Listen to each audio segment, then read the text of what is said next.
For our next project, we will be working with typography and logo design. What is typography?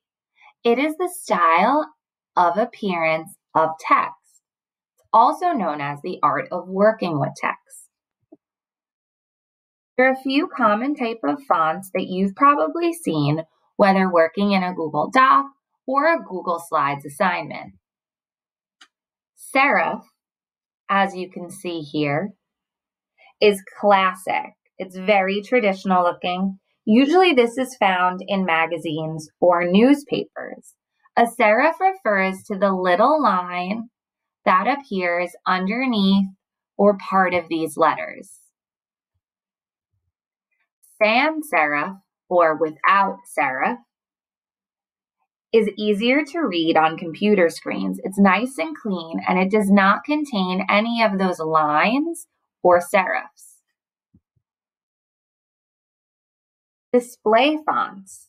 These are very decorative and very intricate.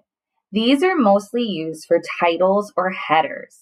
They're very graphic heavy and can make things slightly complicated.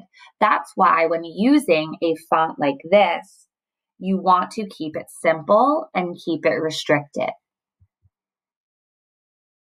These are some of my least favorite fonts, so don't even think about using them this year. Take a peek, and I've also attached a video for you guys to watch about the Papyrus font. These fonts, it's nothing personal. Well, maybe it is. I just don't like them. Some of them are often overused and very childish. In fact, you're probably going to see these fonts everywhere you look now. Sorry. When deciding on which fonts to use, whether it be for a publication or a presentation, you really want to remember less is more. Certain assignments, I will limit your font choices to 2 or 3, or even just 1. So don't overuse these fonts. As I said, when working in text, whether it be for a brochure, a magazine, a newspaper, there are a few different portions to look at. There's the heading, the subheading, and the information. There's a few different ways to go about this. As you can see, the headings that I featured are a little more of the decorative font.